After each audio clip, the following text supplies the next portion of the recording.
Hey guys, welcome back to Clownfish TV. This is Kneon. I am here with Geeky Sparkles. Hello. And we're going to do a little bit of a follow-up on the situation with Marvel. We have more information, apparently alleged information on the page rates at Marvel and DC, and they're not good. They're really not good. A lot of creators coming out now and talking about what I'm hearing are sub-boom and IDW page rates at Marvel Comics. Mm-hmm. So that's not good. And I think we're going to talk about this in the context of the comic book industry itself and the reason the page rates are so low. Well, one, people are willing to work for it. And two, the industry is not in a great place right now. They're not selling nearly as many comics as they used to sell. So if you're only selling 3,000 comics when, the floor used to be like 30,000 comics, yeah, there's a lot less money to pay artists. I think too now, because you have, like you said, people who work for less, besides driving the prices down, they're not getting the deals other people had with protections for, like, if Disney would use their stories or their characters. I don't think all the same protections other people had, because they're getting less money and they're probably losing less rights. Not that there was a lot to begin with, but yeah, and that's it too. And I think Marvel being owned by Disney has definitely changed things, because we do have some experience with Disney and how they work with comics and how they view comic book creators at Disney and plot twist. And I'm sure it's not much of a twist for anybody paying attention to Disney. They basically own everything. You get nothing. I'm hearing stories of people who have their Marvel Comics storylines picked up for major movies, billion-dollar movies, and they get like $5,000 and maybe a handshake. Maybe. Right, and some of them probably had better deals than what people have now. Yeah. And, we know how it goes now. Like Rob Liefeld, he's on the bender right now against Marvel because I guess Kevin Feige was mean to him or something. And I guess Disney does not want to pay him. Like, he has a royalty deal. A lot of creators don't. But I think he gets like 1% or 5% of Deadpool or anything Deadpool. So even, if a Deadpool movie makes $1.5 billion, he's getting millions of dollars for a character he made, 30 years ago, which is a damn good deal, honestly, compared to, everything else going on. But yeah, they don't like him very much over there right now, and he doesn't like them. And this is why we're not getting, I believe, the top shelf talent working on these comics. Yeah, why would you go there when you know you're going to get screwed? Yeah. So they're breaking it down on Bleeding Cool that their Marvel artists apparently are big two artists are making less. I was gonna say it's DC too. I remember I was seeing DC too. It was DC also. It wasn't just Marvel. And this is wild because these and what they're showing on Bleeding Cool is actually more than what other people are saying. I've seen it on Twitter that other people are like, oh no, they're paying less than that. But we'll talk about this because these are indie rates, right? These are indie rates. So before we get into it any further, please subscribe for more pop culture news, views, and rants, guys. You'll get a woohoo if you do. Woohoo! So just to talk about, our experience in comics, we do publish our own comics, but we, I actually did work, and Geeky helped me. We worked on Disney comics for a number of years, licensed comics, worked on some other comics projects, and basically walked away from the comic book industry in 2014, 2015 because we knew things were getting bad. Mm-hmm. There was no future in it, right? Mm-hmm. And basically, hours of work and no money. You could literally go work at Walmart and make more money. Well, that's what they're saying here. And this is coming. All of this is coming out after it's Dustin. I think it's Nguyen. He went on a tirade against Marvel, and he's actually one of the really good artists at Marvel. And he's like, I'm not doing any work for me anymore. Screw them. Yada, yada. Now, Rich Johnston over at Bleeding Cool put this out. And the summary says, big two pencilers started at about 160 a page. I've heard less. Mm-hmm. And that's for like a Marvel. So you wonder why people look at these books and they're like, why do the Marvel books look like an IDW or a Boom title? Because they're paying IDW and Boom rates. Well, not just that. You look at them and they don't, a lot of times, not always, but a lot of times you can tell you didn't put as much effort into them because you're only getting that per page. And if you put all the effort in, you could do like, how many hours and, per page, and divide that by that, and you're not getting jack squat. Yeah. And the page rates have not come up. I know they've been advocating for higher page rates, but how the hell can you pay people more when fewer people are reading and buying comic books?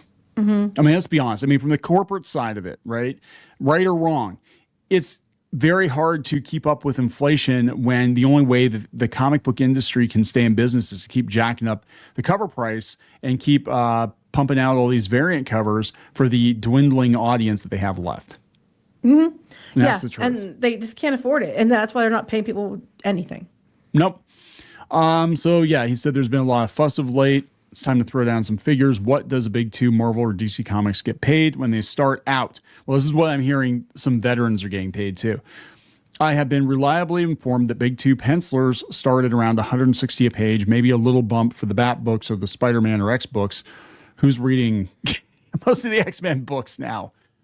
But that's where we are. Artists are expected to do a page a day, say over 8 hours or 20 pages per month. No, good pages take longer than that. Well, that's they're not. No, they said they're expected to. They didn't say they had to be good. Right. Well, again, that's why you get a lot of like talking heads, people in coffee shops, copy paste the art. There's no holiday pay or sickness pay in this gig. Yeah. Let alone health care. So keep that in mind. So that's $3,200 a month, a year. That's $38,400, right? And you're talking a lot of these people live in New York or California or someplace expensive. It sounds like a lot to somebody, who lives like in a more rural area, but that's not going to do much.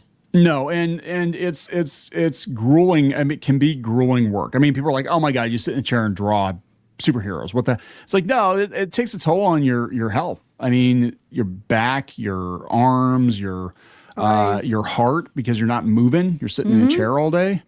The unhealthiest I've ever been was actually when I worked for a newspaper and I could not even get out of my chair. I was constantly busy. And it's like, yeah, it sucks. In New York, the minimum wage is $17 an hour, 40 hours a week. That's $35,000 a year, but you might get holiday pay, sick pay, and health insurance. Maybe. I mean, you don't have to live there like you said, but still it's not great. But they're talking about oh, well, you can go to conventions and you can make more money selling original artwork at conventions. I'm like, can you? Most people now work digitally. I was going to say, to get them done fast enough, they usually do digitally, yeah. Right. I said starting out, big two pencilers should add 15 to 20,000 onto their salary by selling original artwork generated in return that year. So if they wish, putting you on more about $55,000. But you have to spend all your off time going to conventions to sell your stuff. Yeah, that's just it. So not only are you, and in a lot of cases, busting ass, ridiculous deadlines. I mean, we talked about this before, even doing the Disney comics, the colorist usually would get the work last.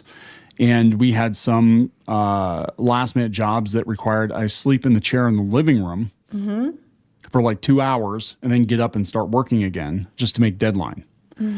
And, you know what I'm saying? So, you have no life to begin with. You're expected to work over weekends, but then you're supposed to go at your own expense. Go set up at conventions and schlep your stuff there and fly there and ship all your stuff. I mean, conventions, if you're going to a major convention and it's not in your hometown, not in your home city, you're talking thousands of dollars. Right. And sometimes they'll bring them in, but not always. Sometimes. Or you'll get a stipend, but you still have to get yourself there or whatever. It's not good. This reminds me of this was the McDonald's thing. You can work at McDonald's if you have 3 other jobs, kind of situation. But then again, they don't have to work there. They don't have to work at Marvel and DC, but they don't want to do something. They want to do comics. They don't want to do something else that probably pays better.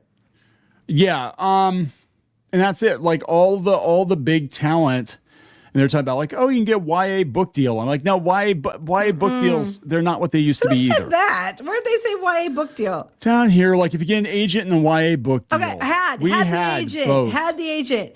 Well, we almost had the deal. The YA book deal. Okay, or you could. Or wait. It may take an agent or middle grade for a YA novel series to make money these days. You may get lucky with a webtoon. Okay, bite me.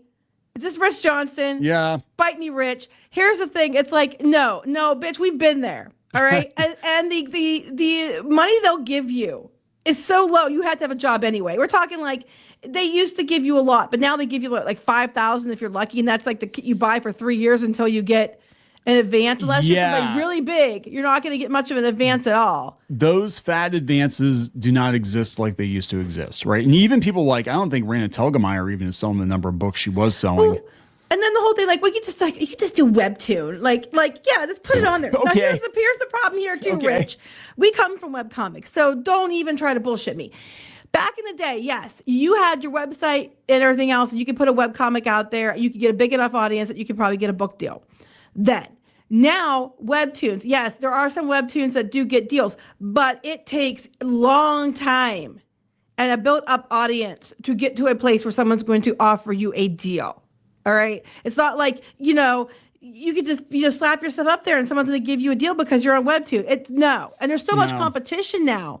Like there was competition before, but it's much, much worse now. I mean, Webtoon's a great place to go, or apps like Webtoon, if you want to have a built-in audience and you want to start out. Totally agree. It can get big. It doesn't happen overnight.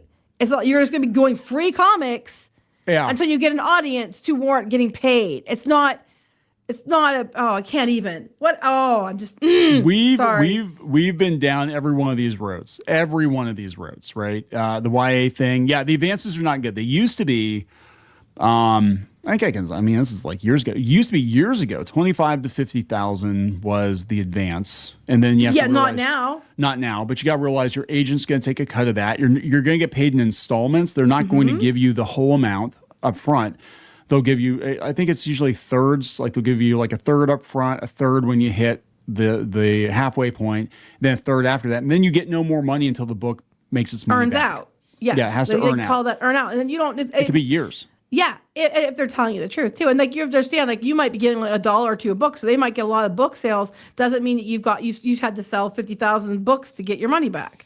Right. Before you get any more money. So it's like, and then you had to put 2 or 3 years in there. You could have gone and done another job and made 3 times the amount of money. That was before. That was before, and things are not good now. Yeah, there's Dogman, and there's Raina Telgemeier like 10 years ago, but like it's the money is not good. Your best bet, honestly, at this point, and this is why they don't have the talent pool that they used to have, is to do it yourself. And but even then, you have got to build up some kind of an online platform to be able to sell your books. Yeah, and you can sell them. People can go to do webcomics and sell their own books and have crowdfunders. That would probably be a much easier way to make your money back than what he's saying to do. Yeah, been there, done it. I know that doesn't come up. It's so weird because there was a lot of controversy around YouTubers making bank on comics, and it was like, well, they're not real comic books because they didn't go through the system. I'm like, bitch, if they went through the system, they'd be flat ass broke. Right. Like, and the thing is, the reason they got the deal was because they had the platform to do it. Right. And that's just it. I mean, all this frustrates me because we literally lived and breathed this for years. This is what we did. And we had a popular comic. It used to get millions of views a month. Yes. And that's the Shadowbinders book that you guys can, see that you can buy now. It just blows my mind because they just throw this out there like they know what they're talking about, and they clearly don't know what they're talking about. But back to the important thing about getting paid dog shit, which is why we stopped doing comics. Yeah, I mean, we do comics on our own, not working for them. Yeah, and I'm talking working for the mainstream. I never would at this point. I mean, look, I get it. I mean, people want the prestige of like, oh, I worked for Marvel Comics, and some people working at Marvel and DC are making good money. But I have said multiple times that the reason the comic book industry, the reason the animation industry, even they're in the state that they're in right now, is because they hire who they can. It's not even who they can afford. It's who's willing to work cheap. And we know Disney in particular is always about cutting costs. And they're going to pay people as cheaply as possible. But there's always somebody willing to work for peanuts is because they want the chair. Yeah. And the thing is that there's nothing there. Right. I mean, so what's the end game here? Well, no pun intended. The end game is you get a big Marvel movie or something. You got paid your $38,000 a year. You get $5,000 check, and maybe you'll be invited to the premiere. Maybe, if you're lucky. And I think Aaron Sparrow, who used to be an editor at Boom, was saying that the rates at Boom now are lower than they were when he was there. And that was like 10, 15 years ago. I don't know. IDW is terrible. IDW back like I was looking into doing Transformers, and I gave up on that. I wanted to do Transformers more than anything. I wanted to draw Transformers. I did get a couple like little filler things here and there, but and I already had an in with them with the Disney stuff. But I found out that they were paying at the time, I think it was like $100 a page for pencils and inks on Transformers, which is probably the hardest comic book to draw. You're talking 12, 14 hours a page to do it right for like $100. I'm like, hell no. Hell no. Yeah, that's just it. It's like you cannot do it, and most people can't afford it. But there's always people who might not be as good, but are more than willing to do it. And that's it. Now this was just to give you an idea of what I think these are high compared to where things are at right now. This is creativeresource.com had these, and they were basically saying that Boom was paying cover artists $400. I know that's actually not right. 2022, I don't think that's right now. I don't think it's ever been right. IDW, I can tell you, I've done covers for IDW, and at the time I was doing them when they were in a much better financial state, that the ceiling was like $250 or $300 for a cover, and you'd have to fight them to get paid. Yeah, that's true. You know, so it's like I mean these are just very low. They're saying DC is 150 for a penciler as of 2022, but I don't think that's everybody. I think look, all this kind of stuff when you're dealing with freelancers, it's all flexible. Do you notice that none of these are colorists? Yeah, colorists get paid shit. And then honestly, though, they have to do so much work usually because people give them the inks and that to make it look good. Oh, there we go. DC. Oh, bullshit. Oh, colorist. Yeah. Okay, there's one. I was going to say there was no colorist showing up, and I was like, I know colorists, you know, and it sucks for colorists too because you get the pages like dead last. I mean, well, no, that's not true. The people doing the typesetting and stuff do, or like the word balloons. But you get it like towards the end, and if they get delayed, it trickles down to you, and you have to cram harder. Yeah, this actually tracks right here. IDW. So this is okay. So these are answers. These are people that answered surveys. So everybody gets paid different rates. That's you got to realize too. It depends on who you are, your experience. And yeah, your experience and what book you're working on. What because that was like Boom. They were having a fit when Keanu Reeves, when Berserker did really well on Kickstarter, and all these people wanted paid. They're like, I only got paid $25, $50 a page. It's like, yeah, for this like, you know, bean mouth Cartoon Network thing that sold 2,000 copies. You know, it's like, yeah, of course you only got paid that because it didn't sell. It didn't sell. It's not a book that sells. You're working on something like Power Rangers that they know is going to sell. You're going to get paid more money. IDW line artists, so they tell you work for hire. Yeah, we're get paid. Yeah, on time. Nope. Of course you weren't. How many? And it wasn't you. And it was. I can tell you, it was not Kneon who turned that one in. No, but you would have answered that you didn't get paid on time. No. And we had at the time we actually had an agent, and I couldn't get them to answer the agent. Like they just would not. And our editor, she was great. The editor I was working with, she was fine. She blocked me on Twitter later, but yeah, as soon as they thought you were Comicsgate, she blocked you. But yeah, it's like I'm not even in Comicsgate. They thought I was, and then they like. So stupid. Vault, of course, didn't pay. So you see the companies that were having financial problems, like not paying on time. Boom. No, they didn't pay on time. No, they didn't pay on time. Yeah, so that tracks. But I'm hearing they're lower now. And again, it's the state of the industry right now. And the people that are really talented are going into other things. And it's just the way it is. And pretty soon they're going to be so desperate. They're just going to be like, yeah, we're just going to AI everything. Probably because right here I'm looking at translators and they're like getting paid $1,200 a volume to translate Japanese to English. Wow. You know, and that, you know, that's not going to last long if the AI goes through. No, because Japan is going to have control over that directly. Damn. Color is $40 a page. Wow. Yeah, I know how that is. Some of the Disney people who work, but the thing is, the Disney comics for the most part, they were pretty quick to color. It wasn't like you were doing the superhero with a bunch of rendering or whatever. It was like Disney comics were mostly flat colors, and they were pretty simple. I could do multiple pages in a day. Yeah, you could do a lot when your wife was flying them up for you. That is true.